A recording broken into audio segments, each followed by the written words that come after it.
Bonjour à tous, merci beaucoup d'assister à notre webinaire aéronautique aérospatiale. Bienvenue. Aujourd'hui, nous sommes réunis autour de ce thème pour cette réunion, ce webinaire organisé par la CCI France-Japon avec le concours de plusieurs speakers. Donc, avec moi aujourd'hui, Alexis Tato de Business France, qui va vous parler d'une mission spécifique sur l'aérospatiale qui est faite en collaboration Business France et la CCI France-Japon. Guy Bonneau de Safran Helicopter Engine, qui est également représentant du GIFAS Japon. Stéphane Ledu, qui travaille pour le European Japan Center et qui est spécialiste sur tout ce qui est sustainability. Cyril Dupont de Thales, président et CEO. Otani-san de Thales Japon, qui est SNM Manager, et Thibaut Chétion de Hutchinson Japon, qui est représentant pour l'Asie-Pacifique. Tout d'abord, nous allons vous présenter des informations relatives au programme Aéro en global organisé par la CCI. Le programme Aéro 2021 réunit des entreprises françaises que nous accompagnons sur le marché japonais dans l'aéronautique, l'aérospatiale, le transport aérien, les opérations et les nouvelles mobilités. Ce programme se déroule sur 4 étapes. La première étant celle d'aujourd'hui, qui est notre webinaire Aéro. Vous allez avoir des informations sur le panorama marché du Japon, mais également un focus sur le sustainability, et des témoignages d'entreprises qui sont localisées ici et qui ont des belles réussites à vous partager. Donc, suite à cette phase, cette étape 1 d'information, nous préparons les entreprises en étape 2 par 2 biais. Donc, un Business Leader Forum Aéro, auquel nous vous convions bien évidemment, qui s'appelle Paris Air Show in Tokyo, en remplacement du Salon du Bourget qui a été annulé, comme vous le savez, et qui aura lieu le 22 juin, heure française, le matin. Nous avons également un programme de mentoring. Donc, devant un jury, vous pouvez pitcher en tant qu'entreprise française souhaitant accéder au marché japonais et vous recevrez des conseils de professionnels, notamment les speakers qui sont autour de la table, pour vous accompagner sur votre approche marché. Et selon les vainqueurs qui seront élus par le jury, vous pourriez être accompagné de façon plus approfondie sur le reste de l'année. Étape numéro 3, la prospection. Vous pouvez rencontrer vos futurs prospects japonais, donc la CCI organise des rendez-vous d'affaires individuels dans le domaine de l'aéronautique. Et nous verrons tout à l'heure également la mission en collaboration avec Business France sur l'aérospatiale. Nous pouvons également vous accompagner autour du salon Aéromart, qui pour l'instant est maintenu, les frontières étant toujours fermées. On peut vous représenter sur place. Pour finir, la CCI organise avec le concours du CNES un Business Leader Forum spécialisé sur l'aérospatiale pour fêter et célébrer les 70 ans du CNES. Nous souhaitions aujourd'hui aussi vous présenter un nouveau projet, le Business Center de Nagoya. Donc, la CCI va ouvrir un centre d'affaires dans lequel nous pouvons domicilier les entreprises françaises qui souhaitent se développer sur le marché japonais et notamment dans le secteur de Nagoya qui est assez propice à l'aéronautique. Nous pourrons vous envoyer nos différentes plaquettes si vous souhaitez avoir plus d'informations et vous retrouverez également ça sur notre site internet avec les liens que vous voyez à l'écran. Je passe la parole maintenant à Alexis, qui travaille pour Business France, qui va vous présenter la mission aérospatiale. Parfait. Merci beaucoup Ophélia. Bonjour à toutes et à tous. Alex Tato, moi en charge des équipes s'occupant du transport, notamment chez Business France à Tokyo. Donc, on souhaitait vous présenter cette belle opération que l'on fait en collaboration avec la Chambre de commerce, une opération spécifique sur le spatial, un secteur où on n'a pas souvent des des choses à proposer au Japon. Donc, une très belle opportunité pour vous. Vous avez le programme sous les yeux, hein, une mission de 5 jours, courant octobre, avec à la fois des informations pour vous former à faire du business au Japon, vous donner toutes les clés pour comprendre le marché spatial ici, la rencontre avec la JAXA, l'agence japonaise du domaine spatial, donc quelque chose de très important, présenter ses technologies services à cette agence, mais également aux grands comptes hein, comme Mitsubishi ou NEC, qui sont très spécialisés soit dans les lanceurs, soit dans les satellites. Donc une bonne opportunité là-dessus. Au-delà de ça, également des rendez-vous individuels hein, pour trouver des partenaires, trouver des clients au Japon pour les produits ou services des entreprises françaises. Et enfin, également, rencontrer un peu les acteurs du New Space qui sont au Japon, des petites entreprises assez dynamiques et avec de franches opportunités également de leur côté. Donc voilà, un programme dense, varié, qui permet en une semaine de tout comprendre et de rencontrer les meilleurs acteurs au Japon, avec une inscription qui sera très prochaine et un webinaire spécifique sur le spatial qui sera organisé mercredi la semaine prochaine.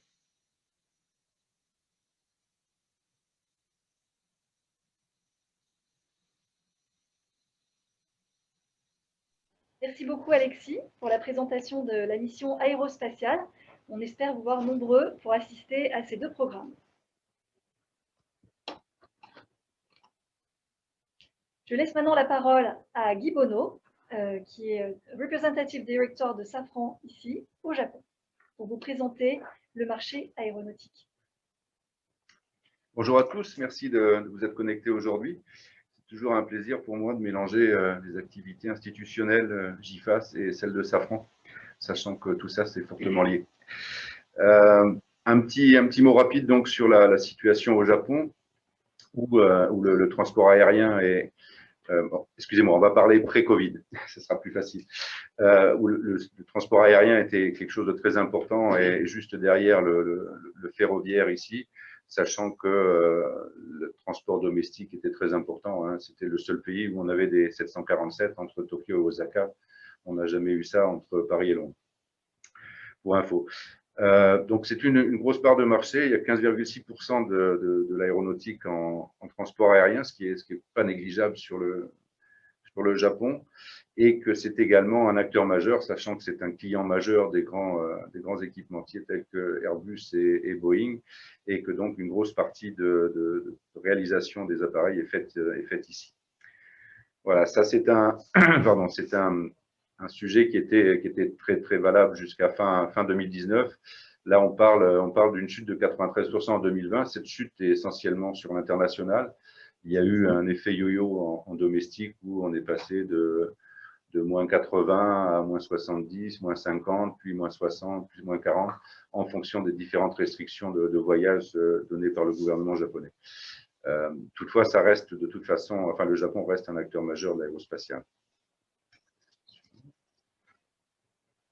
Donc, le marché, hein, comme je disais tout à l'heure, c'est assez important, 14,6 milliards d'euros en 2018, sensiblement équivalent en 2019. Cette partie-là est beaucoup, je dirais à 100% en sous-traitance des grands donneurs d'ordre, hein, encore une fois Boeing et Airbus. On place Boeing en tête de façon assez importante depuis que les derniers avions, notamment le 787, ont une grosse part de réalisation locale à travers les différentes grandes sociétés japonaises, que ce soit Mitsubishi, Subaru, Kawasaki, sachant qu'il y a un effet aussi au Japon de saupoudrage un petit peu de la manne aéronautique entre ces différents groupes. C'est quand même quelque chose qui est assez intéressant à noter, c'est que le donneur d'ordre tel que Boeing ou Airbus est, après lui-même, sujet à de la sous-traitance de ces grands groupes. Donc, il faut être assez prudent sur les moyens de travailler avec le Japon, ce qui n'est pas négligeable. Il faut être conscient qu'il y a une porte qui s'ouvre et que derrière, il y a d'autres sociétés qui sont connectées. Malgré tout, si on prend la part française, on est déficitaire. Bien que Airbus vende des avions au Japon, le marché entre France et Japon est déficitaire et on devrait pouvoir revenir à quelque chose de meilleur s'il y a une pénétration plus forte de cette sous-traitance vers Boeing et Airbus. Alors, un grand pas a été fait l'année dernière avec la signature du BASA entre la communauté européenne, l'Union européenne et le Japon en ce qui concerne l'aviation civile. Effectivement, ça va supprimer des doubles emplois, des réductions de coûts, encourager la coopération et apporter plus de sécurité juridique. Jusqu'à présent, il y avait une reconnaissance qui n'était pas bilatérale, qui était monolatérale dans les deux sens. Il fallait présenter ces sujets de façon assez complexe. Attention toutefois, ce BASA ne comprend que le 9 et n'est pas encore étendu aux MRO et aux activités de maintenance. Donc ça, c'est pas négligeable. Il faut rester assez prudent là-dessus. Ici, on travaille beaucoup avec les autorités japonaises et la délégation européenne pour que le BASA soit étendu à ces activités. Mais il va falloir continuer à pousser. On avait une échéance assez importante qui était la mise en service du Mitsubishi Regional Jet, le Space Jet. Malheureusement, ce programme a été mis de côté pour l'instant et donc il y a une pression un peu moins forte des autorités japonaises pour obtenir ce BASA.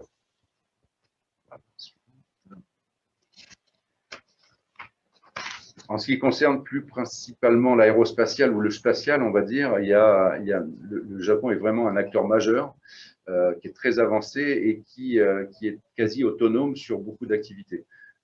On parle d'Ariane 6 en Europe, on parle ici de la fusée, j'ai perdu son nom, numéro 3, qui sont à peu près équivalentes. Et donc, du coup, il y a une espèce de réciprocité d'activités entre l'ESA et la JAXA ici sur les lancements, mais malgré tout, il y a une activité très forte sur le spatial, que ce soit en termes de satellites ou en termes de lanceurs. Donc, il y a eu quelques avancées récemment où je crois qu'Airbus a gagné un satellite. J'espère que Thales va emboîter le pas assez rapidement, mais ça reste quand même un domaine où les lanceurs sont parfois communs, mais les satellites sont très, très américains. Il faut quand même garder ça en tête.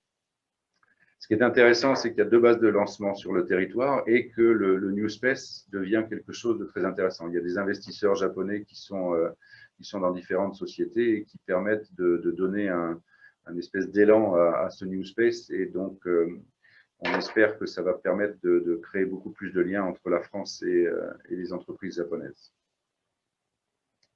Voilà. Alors, le marché en croissance aujourd'hui, c'est celui des drones, pas forcément celui des hélicoptères, on est sur un marché mature, donc en fait, on a une tendance plutôt de renouvellement de flotte sur des appareils plus modernes. Mais par contre, le marché du drone, notamment pour ce qui concerne la livraison ou le last mile des petits colis au Japon est en train de monter énormément. Il y a eu une première étape avec des drones, je dirais, agricoles, qui étaient basés sur des petites machines déjà en service de Yamaha notamment et d'autres sociétés japonaises. C'est en train d'évoluer doucement vers quelque chose de plus gros. Il y a un retard, je dirais, par rapport à la FAA et à l'ESA sur les réglementations qui sont liées à ça. Donc aujourd'hui, ça avance doucement, mais ça va rester un marché très important. Le drone au Japon sera très important de par la géographie locale. Beaucoup de petites îles, beaucoup de montagnes et donc d'accès assez difficile en dehors des grandes villes.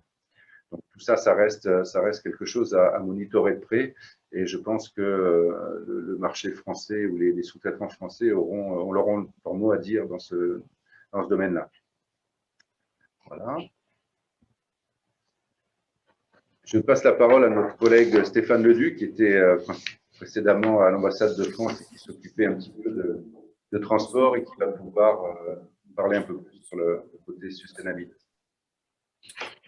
Avant de passer la parole, je vous remercie. Si vous avez des questions à poser au fil de l'eau, n'hésitez pas à utiliser le Q&A qui est dans les onglets en bas de votre écran afin de poser les questions auxquelles on essaiera de répondre en fin de webinaire. Merci. Merci Guy.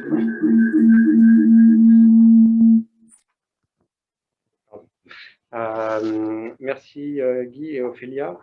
Alors, comme Guy vient de l'indiquer, je travaillais à l'ambassade de France jusqu'à l'année dernière sur les questions de transport, énergie et environnement. Et je travaille depuis l'année dernière au Japan Center for Industrial Cooperation, où je suis en charge des questions de coopération entre l'Europe et le Japon sur la décarbonation. La présentation que je vais vous faire aujourd'hui aurait été très différente si je l'avais faite l'année dernière. Diapo suivante. La raison pour laquelle la présentation d'aujourd'hui est très différente de la présentation que j'aurais faite l'année dernière à la même période de l'année, c'est essentiellement lié à l'annonce que le Premier ministre Suga a faite en octobre dernier, qui est le nouvel objectif japonais d'atteindre d'ici 2050 la neutralité carbone. Cette cible n'existait pas avant octobre 2020. La cible était au plus tôt dans la deuxième moitié du siècle, donc entre 2051 et 2100. Suite à cette annonce, diapo suivante, beaucoup d'acteurs industriels, fédérations d'entreprises, sociétés civiles et également les autres ministres du gouvernement de Suga ont enchaîné avec leurs propres annonces sur également des cibles de transformation visant à contribuer à cette nouvelle ambition nationale de neutralité carbone 2050. Diapo suivante. Une de ces annonces donc concrètes qui fait suite au nouvel engagement du Japon est très récente. Elle date d'il y a deux semaines. Jusqu'à la fin du mois dernier, la cible japonaise titre de l'accord de Paris sur la réduction des émissions de CO2 était de 18% de réduction d'ici 2030 par rapport à 1990. Lors d'une rencontre avec le président Biden il y a 2 semaines, le Premier ministre Suga a annoncé un rehaussement de la cible. Alors, le Japon communique sur une cible de moins 46% par rapport à 2013. Si on prend la référence de 1990, qui est la référence utilisée notamment par l'Union européenne, on est sur une cible de moins 32%. La cible européenne, à la même échéance et avec la même référence, est de moins 55%. Donc même si le Japon accélère, on reste quand même en deçà des ambitions européennes. Diapo suivante. Une autre annonce concrète qui a fait suite à l'engagement annoncé par le Premier ministre est ce que le ministère de l'Industrie et de l'économie appelle la Green Growth Strategy, annoncée au mois de décembre, qui est un ensemble de politiques industrielles qui visent à supporter l'objectif de transition à zéro carbone, avec des champs prioritaires, 14 champs prioritaires qui ont été définis, des cibles qui ont été fixées dans un certain nombre de secteurs, et puis un certain nombre de mesures, réformes réglementaires, subventions, etc., pour soutenir ce plan.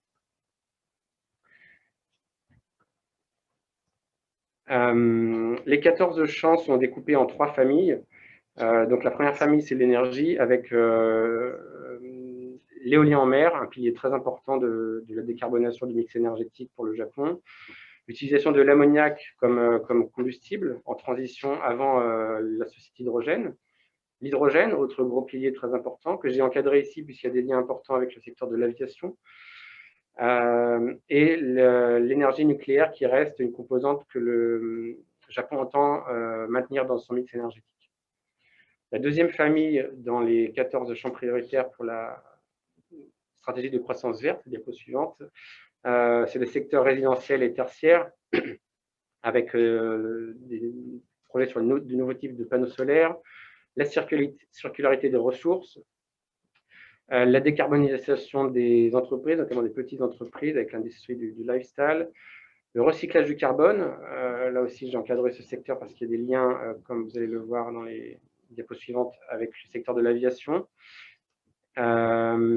Et la dernière famille est celle du transport et de l'industrie, avec ici 5 secteurs: la mobilité électrique et hydrogène, les semi-conducteurs et les transports intelligents, le transport maritime, la logistique, et enfin l'aviation, avec 2 piliers identifiés: les aéronefs hybrides électriques et les aéronefs à hydrogène.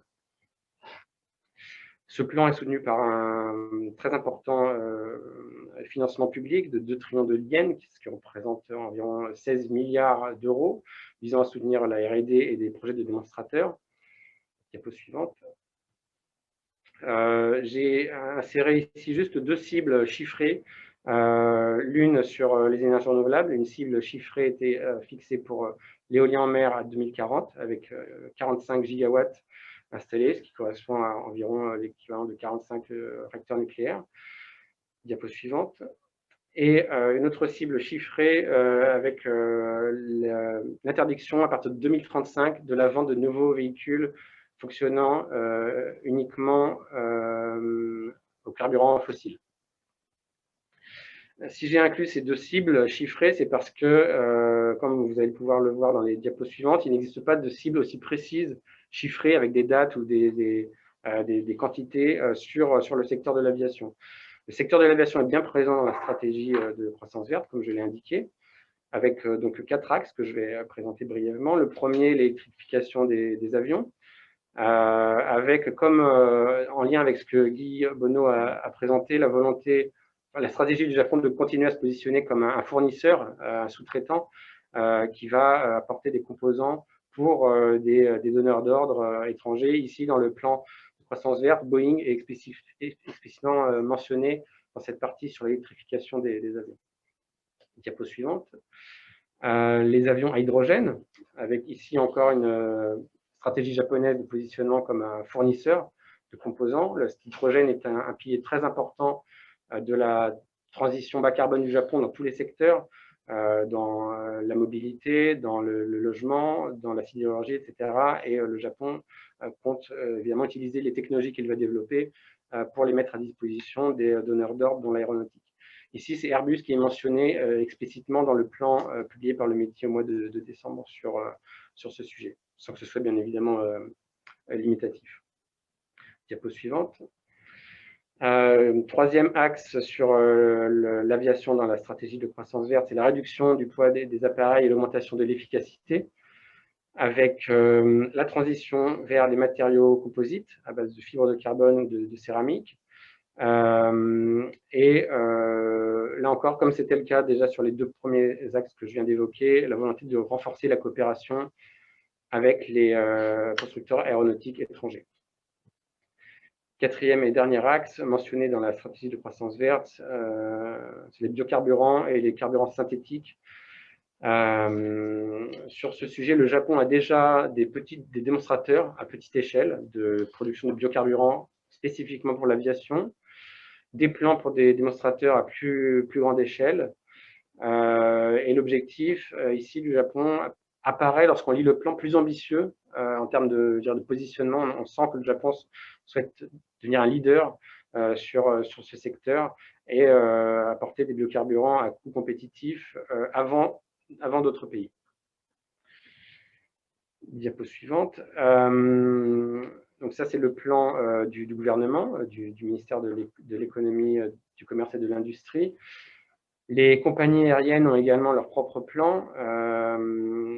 Jusqu'à également le mois dernier, JAL était la seule compagnie à avoir une cible de neutralité carbone 2050. ANA s'est alignée en avril dernier, très certainement suite, encore une fois, à l'annonce et la volonté du gouvernement japonais d'atteindre la neutralité carbone en 2050. Donc maintenant, JAL et ANA sont toutes deux alignées sur cette même cible de neutralité carbone 2050. Et lorsqu'on regarde les plans qui sont publiés par les deux compagnies, on retrouve à peu près les mêmes types d'initiatives, c'est-à-dire les carburants durables, donc les biocarburants notamment, l'hydrogène, etc., des appareils plus efficaces, la réduction des émissions dans les opérations quotidiennes, dans les aéroports, etc., et puis l'échange de droits d'émission sur les marchés carbone pour les émissions qui ne peuvent pas être évitées une fois que les 3 premiers axes ont été mobilisés. Diapo suivante. Simplement 2 exemples d'initiatives menées par les compagnies aériennes japonaises. Le premier avec JAL, qui a annoncé donc, cette année son plan d'utiliser 10% de carburant alternatif produit à partir de déchets d'ici 2030.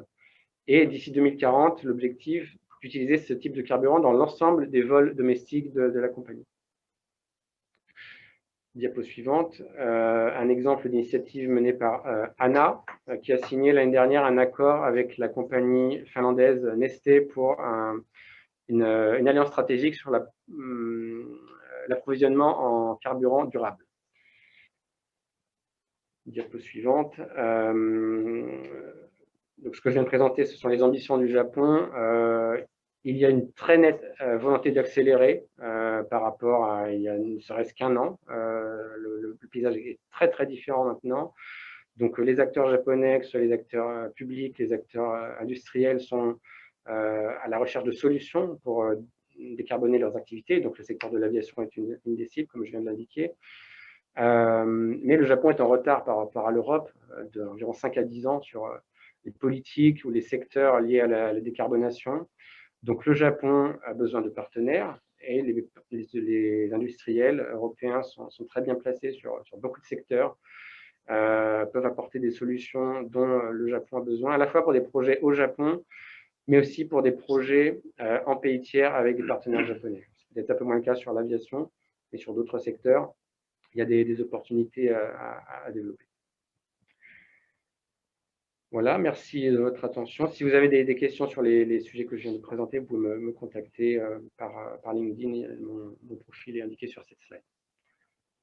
Merci à tous. Un grand merci pour toutes ces informations qui concernent la décarbonisation dans l'aéro.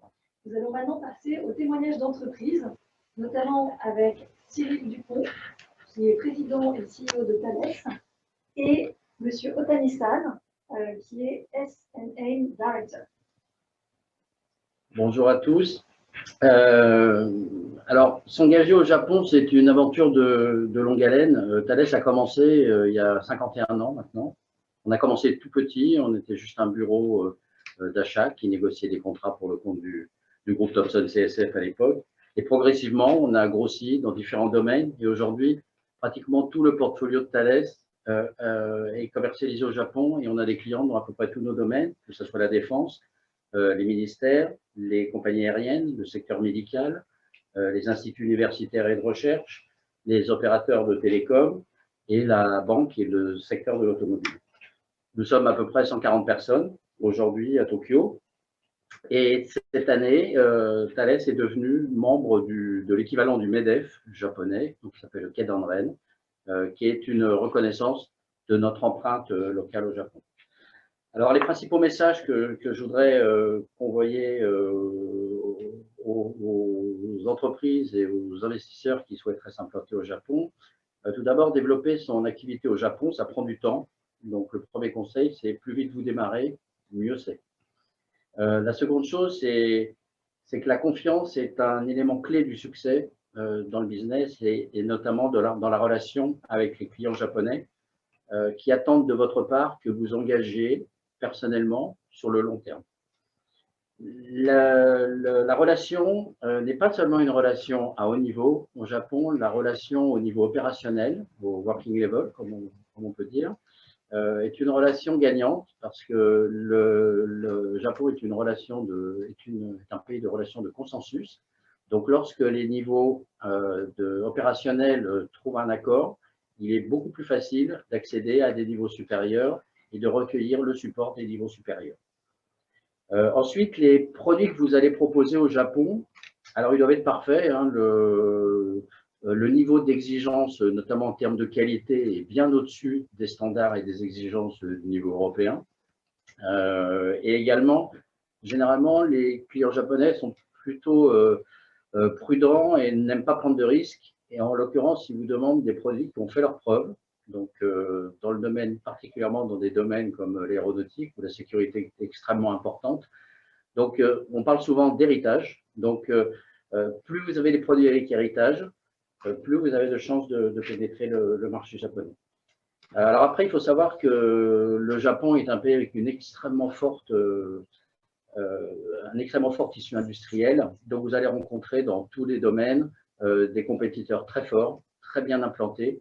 Donc, la compétition sera très difficile. Il faudra aussi envisager des partenariats. Alors, ça peut être des partenariats commerciaux, mais généralement, ce qui marche le mieux dans la durée, c'est des partenariats industriels avec des transferts de technologie ou des transferts de production ou des transferts au niveau du support et de la maintenance.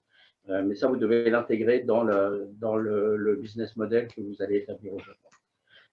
Donc, en conclusion, je dirais que quand vous démarrez vos activités au Japon, le retour sur investissement existe, mais il se fait dans la durée.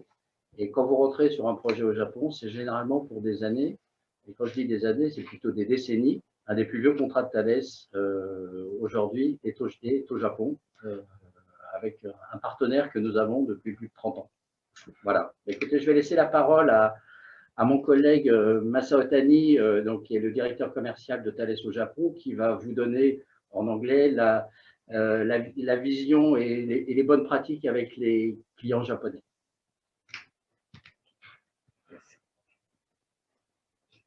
Bonjour, je m'appelle Masa Otani. Excuse me, let me switch to English. By now, I believe you have a global view of Japanese market. And since I'm only local Japanese participating this meeting, so I'd like to share my view from local sales point of view, how to penetrate into Japanese market. As Cyril explained earlier, developing business in Japan take time.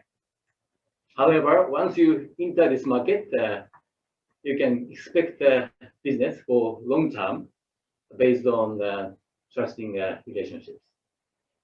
Why? Because Japanese, I would say, very conservative, meaning Japanese customer prefers to do business with familiar faces, someone you know. So you need to be the familiar faces to do business. It's that simple and very old conventional way.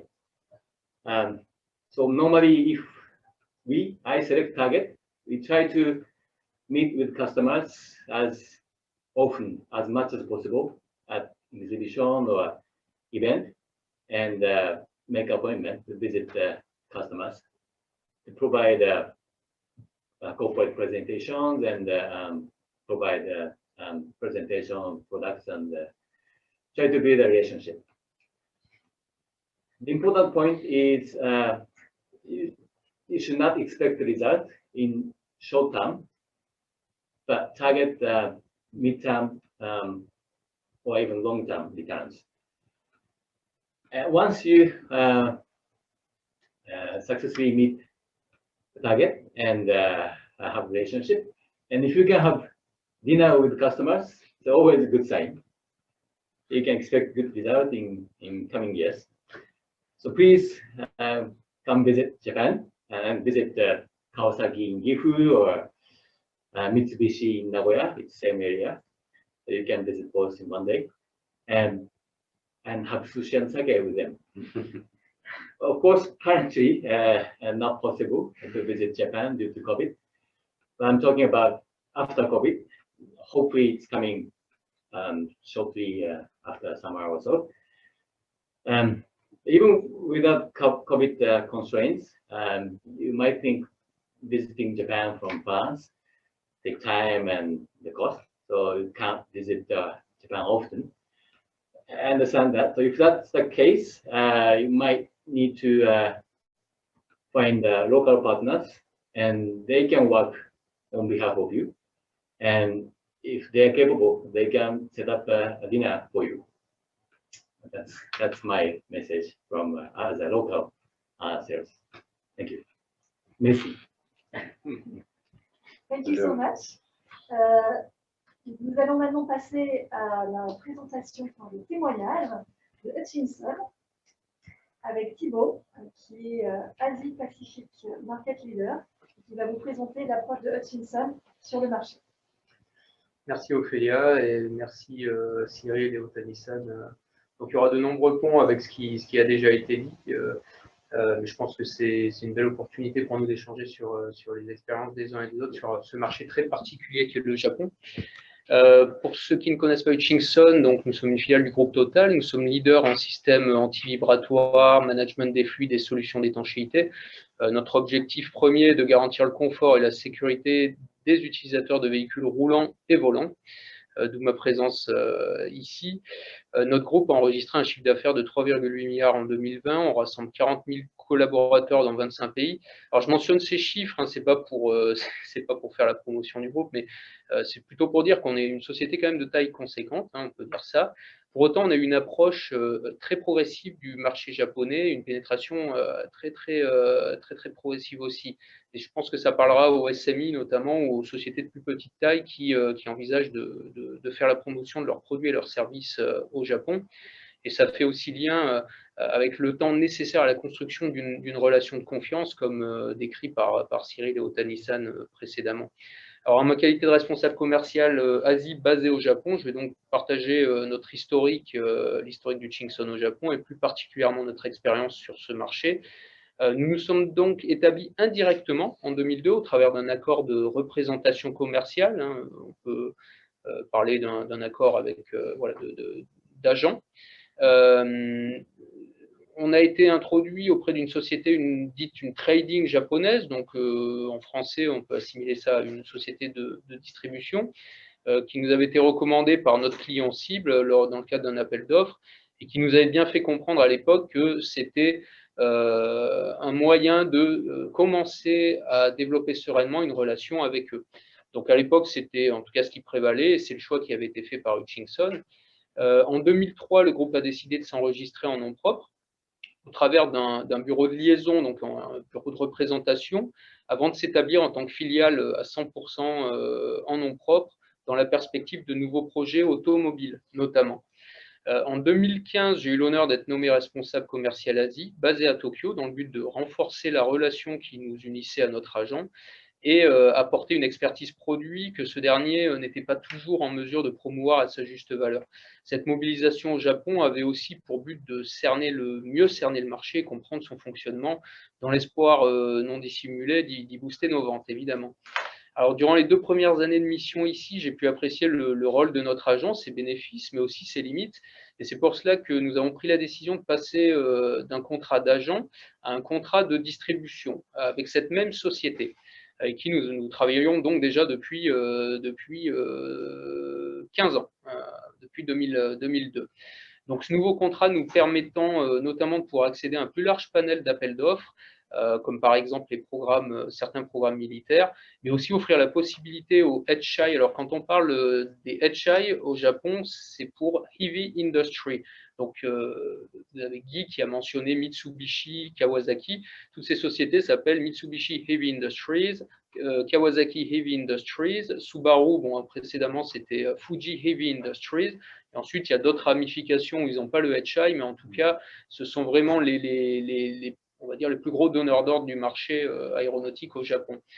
Et toute chose égale par ailleurs, passer d'un contrat d'agent à un contrat de distribution nous permettait aussi d'approcher ses clients sans le concours de notre agent. Donc c'est comme ça que nous avons choisi d'évoluer sur ce marché-là. En 2018, pour toujours créer une meilleure proximité avec nos clients et nos solutions, nous avons inauguré un showroom dans notre bureau de Shinagawa, dans lequel les clients peuvent venir contempler toute la gamme produits auto et aéro du groupe Hutchinson. Entre-temps, je ne l'ai pas mentionné sur le slide, mais une joint venture a été établie pour les solutions automobiles, et donc une production locale pour les pièces automobiles, ce qui n'est pas encore le cas pour l'aéronautique. Donc voilà pour ce qui est de notre parcours ici. Alors si j'ai des recommandations à faire, notamment au SMI, ça fera vraiment lien avec ce qui a été dit précédemment. Si vous décidez de vous établir, de promouvoir vos produits ou services au Japon, assurez-vous d'être en capacité de le faire sur le long terme. C'est la clé pour bâtir une relation de confiance. Ça met du temps à se mettre en place. Ensuite, trouver le bon partenaire. Donc, si vous vous sentez bien entendu en capacité de venir tout de suite en nom propre, pourquoi pas. À ce moment-là, il vous faudra trouver le bon country manager ou le bon sales manager à même à créer cette relation de confiance. Nous, ce n'est pas le choix qui a été fait, comme vous l'avez vu. On a préféré passer par une société qui nous a été recommandée et qui nous semblait être le bon interlocuteur pour utiliser le bon ton au bon moment et sous la bonne forme. Donc voilà, dans tous les cas, le choix du partenaire, à mon sens, est clé. Donc, il faut prendre son temps, c'est le troisième point. Soyez patient avant de signer un accord avec un partenaire. Alors, Cyril disait que plus vite on vient au Japon, et mieux c'est parce que ça prend du temps. Je suis tout à fait d'accord avec ça. Pour autant, il faut aussi venir avec le bon partenaire. Donc, prendre le temps de choisir son partenaire. Alors ici, j'évoque la notion de buying agent. Je ne sais pas si mes collègues ont eu affaire à ce terme-là, mais ce que nous avons pu découvrir au travers de notre expérience, c'est que les HI ont recours à des buying agents. Donc, c'est ce qu'on appelle aussi les trading companies ici au Japon. Sauf que pour nous, Européens, on va traduire ça par un distributeur. Ou pourquoi pas un accord de représentation d'agents comme nous l'avions fait en 2002 avec Hutchinson. Or, il se trouve que souvent, ces sociétés sont liées par un contrat de buying agent avec les HI. Et ils sont finalement plus acheteurs pour le compte de vos futurs clients qui ne sont représentants de vos produits. Donc, il faut faire un petit peu attention. Il peut y avoir une confusion des genres. Et à mon sens, c'est vraiment l'expérience ou le point le plus critique que j'ai à partager avec vous. Donc, soyez sélectif dans le choix de votre partenaire. Donc, ça, c'est le prochain point. Et considérez la possibilité de faire du sur-mesure pour la construction de vos partnerships ici. Il n'est pas nécessairement obligatoire d'avoir un seul partenaire. Et je peux vous assurer que chaque HI a ses preferred buying agents ou ses preferred trading company. Donc, à vous de bien ficeler vos accords de sorte à être libre de travailler avec les uns ou les autres en fonction des préférences de vos clients cibles ou de vos marchés cibles. Soyez patient une fois de plus avant d'entrevoir votre premier business. Alors, vous allez signer un accord avec un partenaire si vous ne venez pas en nom propre, ou même si vous venez en nom propre. Et comme il a été dit, il va falloir être patient avant de signer son premier accord, remplir pas mal de formalités, de questionnaires fournisseurs, de capacity chart, et j'en passe. C'est la clé du succès ici. Et enfin, assurer un après-vente à la hauteur de l'exigence de performance des Japonais, comme ça a déjà été expliqué. Alors c'est vrai que je ne l'avais pas mentionné en premier lieu, mais décider de venir au Japon, c'est avant tout croire en la qualité de ses produits ou de ses services. Le niveau d'exigence est très élevé.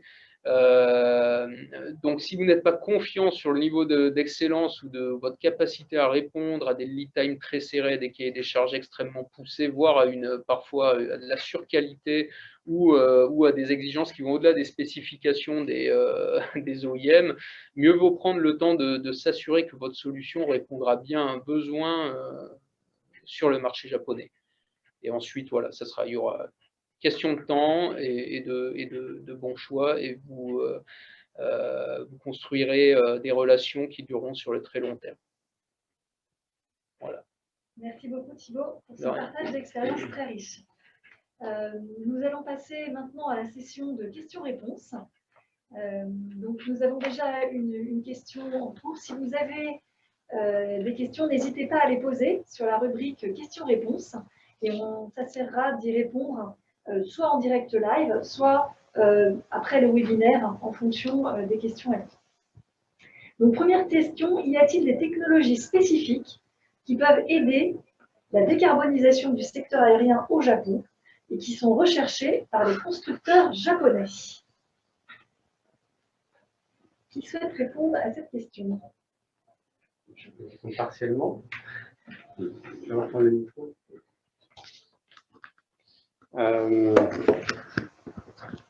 Merci pour cette très bonne question. Je pense que la décarbonation du secteur au Japon dépend de deux choses. Ça dépend des performances des appareils, comme j'ai indiqué, et ça dépend du contenu CO2 des sources d'énergie qu'on va continuer d'utiliser pour faire voler ces appareils. Donc, sur le premier point, comme le Japon ne produit pas ses propres avions, il va dépendre de ce que les constructeurs étrangers vont apporter, les solutions apportées par Airbus et Boeing, mais comme on l'a indiqué, le Japon produit des composants qui vont pouvoir contribuer à réduire les émissions de ces appareils. Et la production de ces composants peut elle-même nécessiter des partenariats avec des entreprises étrangères. Ça, c'est sur les avions. Sur le deuxième point, le contenu CO2 des sources d'énergie utilisées, comme j'ai indiqué dans ma présentation, trois 3 carburants alternatifs sont visés par le Japon pour réduire les émissions, les biocarburants, l'électricité et l'hydrogène. Sur les biocarburants, par définition, ils sont renouvelables et donc sur le cycle de vie, ils n'émettent pas de CO2. Ça, c'est neutre. Le Japon développe ses propres technologies, comme j'ai indiqué, avec des démonstrateurs, mais est ouvert à l'étranger, puisqu'on a l'exemple que j'ai indiqué dans la présentation de Anna, qui a signé un accord avec une entreprise finlandaise sur l'approvisionnement en carburant durable. Donc, il y a une ouverture sur l'étranger. Sur l'hydrogène et l'électricité, c'est un peu plus compliqué, puisque ces sources d'énergie ne sont pas nécessairement décarbonées. Le mix électrique du Japon, pour le moment, reste très carboné, sur le mix actuel, mais également le mix cible en 2030. Le mix actuel est à plus de 90% produit par des énergies fossiles et les cibles de 2030 ne sont pour l'instant pas très ambitieuses. On espère que le Japon va rehausser son ambition avec un nouveau plan énergétique attendu pour cet été, mais on ne sait pas encore exactement ce qu'il contiendra.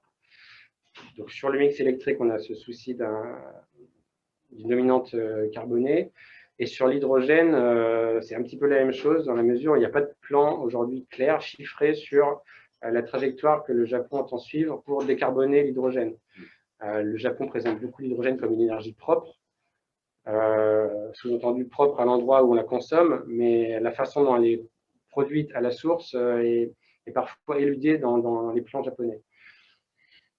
Donc sur ces deux volets, pour contribuer à une réelle décarbonation du secteur aérien, il faut un mix électrique réellement décarboné, un hydrogène réellement décarboné. Et sur ces deux volets, le Japon ne pourra pas travailler seul, il a besoin de partenaires étrangers, notamment européens.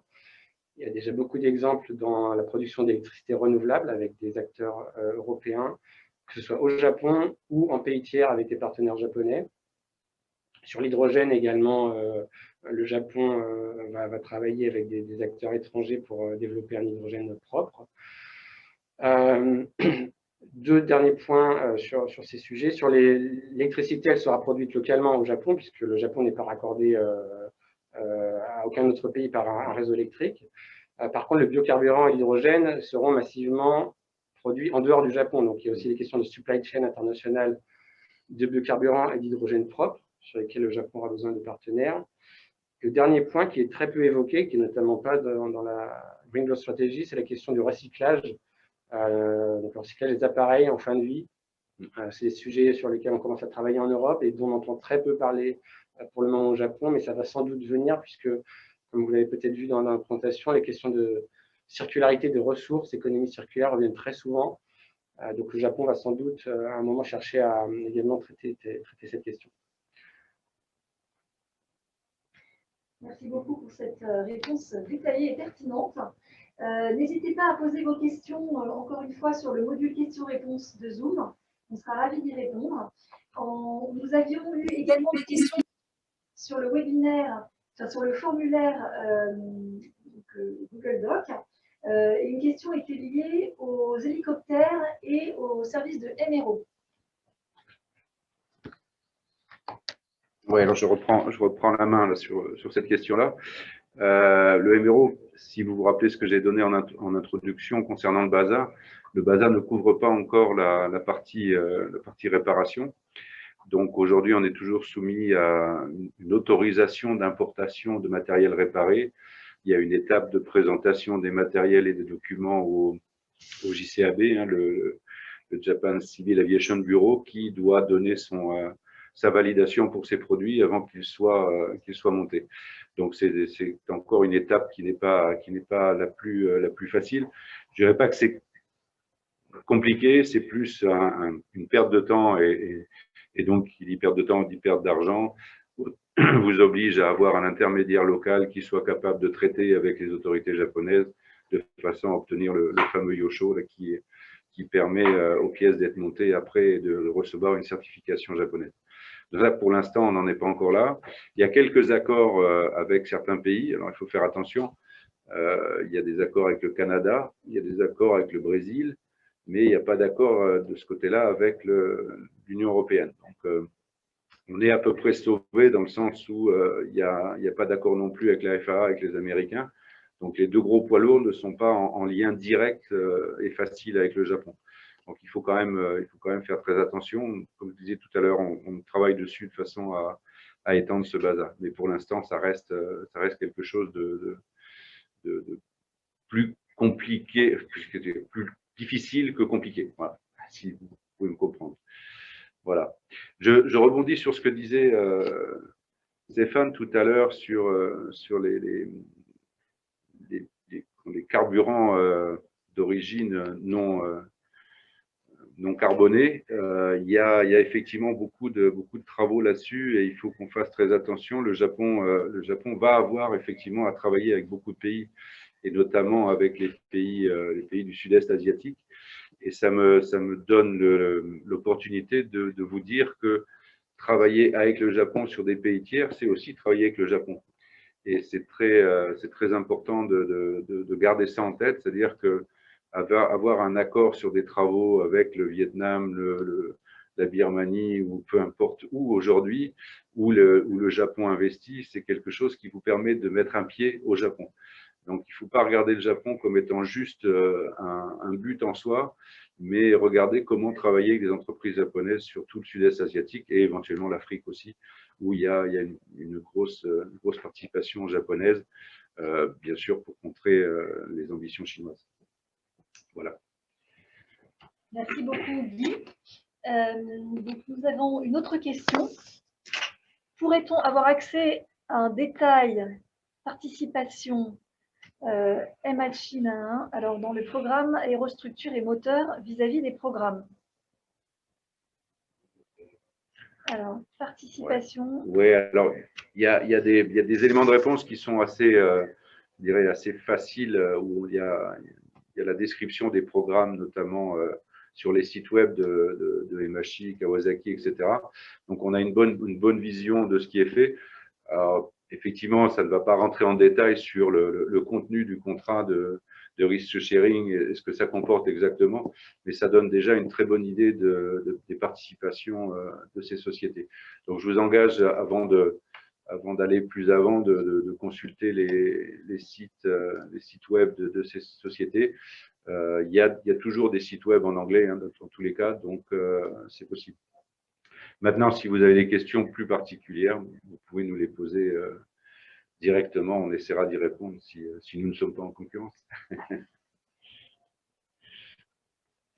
Très bien. Donc, comme vous avez reçu un message, vous êtes les bienvenus pour poser d'autres questions. En attendant, je souhaitais également donner des informations un peu plus générales sur le Japon. Donc, le Japon est la 3e puissance économique mondiale, souvent quelque chose qu'on oublie, avec 126 millions d'habitants, un pouvoir d'achat très élevé. C'est un pays qui est axé sur l'industrie, notamment l'industrie automobile, l'industrie aéronautique, également tout ce qui est sur l'électronique. C'est un pays qui reste avec une très forte manne économique. C'est un pays, comme on l'a dit, dans lequel l'investissement est relativement long terme et basé sur la confiance. Néanmoins, les Japonais sont très ouverts, notamment en termes d'innovation. Si vous avez des particularités et un service ou des produits innovants, ils sont très ouverts à travailler avec des entreprises étrangères, et notamment européennes et françaises. Donc, c'est un marché qui est vraiment, qui a un vrai potentiel. Donc, on vous encourage à venir nous visiter. Et on a donc et la CCI et Business France, des prestations, comme on vous l'a montré, pour vous accompagner. Je vois qu'il y a également une question. Existe-t-il une reconnaissance des homologations produits aéronautiques françaises, européennes, type NFL, ou plus précisément pour les élastomères? Est-ce que des spécialistes savent répondre à cette question? C'est lui. Il va plutôt falloir répondre en fait, à la spécification du produit et donc du programme. Donc aujourd'hui, ce qu'il faut, c'est être sur les QPL du programme sur lequel votre pièce va être montée. On n'a pas eu à se poser poser la question soit de la NFL. Hein. C'est soit votre matériau il est qualifié pour l'application sur lequel il va être monté, soit il ne l'est pas. Voilà, c'est aussi simple que ça. Merci beaucoup Thibaut. Si vous avez d'autres questions, n'hésitez pas à les poser maintenant. On va attendre un petit peu.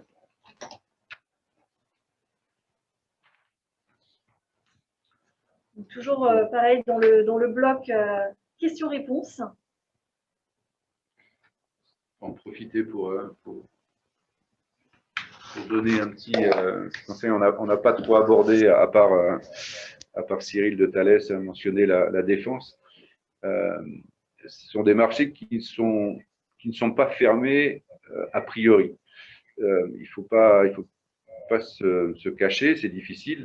Nos amis américains ont mis la main sur le Japon il y a déjà un certain nombre d'années et ne sont pas prêts de la retirer. Toutefois, il y a des possibilités et ne vous laissez pas laisser enfermer par une structure qui vous dira c'est pas possible, vous ne pouvez pas le faire. Si je prends mon exemple hein, pour complémenter ce qui a été dit par Hutchinson et Thalès, nous, on a un petit bureau ici, on est seulement 13 personnes, mais on a un contrat de support en direct avec les forces armées japonaises. Ils se sont au début tournés vers ces fameuses HI, notamment IHI, pour la partie moteur, et puis au bout d'un moment, ils sont venus vers nous en disant « mais pourquoi parler à IHI qui vous parle à vous pour nous donner les réponses à nous ?» et donc, ils ont dit « on veut travailler avec vous en direct », et c'est possible. Donc n'ayez pas d'a priori. Soyez, quand vous avez des relations avec les fameux agents ou les buy-in agents, distributeurs, tout ce que comme vous pouvez les appeler, soyez assez fort avec eux pour leur dire qu'il y a des possibilités. Il ne faut pas qu'ils vous disent que ce n'est pas possible. C'est possible. Merci beaucoup, Guy. Nous allons maintenant fermer cette session de webinaire qui a duré 1 heure sur l'aéronautique et l'aérospatiale. Nous étions ravis de vous accueillir. Je remercie les speakers qui nous ont accompagnés aujourd'hui, qui sont des experts locaux et qui vous rejoindront dans le cadre du mentoring si vous inscrivez donc sur ces prestations de services. Nous vous enverrons par email les informations et sur l'aérospatiale mission faite en collaboration avec Business France, mais également sur l'aéronautique. Donc, on sera ravis de vous rejoindre. Ce webinaire a été enregistré. Vous pourrez le revoir en replay sur la chaîne YouTube de la CCI France-Japon. On vous enverra également les liens pour pouvoir y assister à nouveau. Je vous remercie beaucoup. Je vous souhaite une excellente journée et à très bientôt.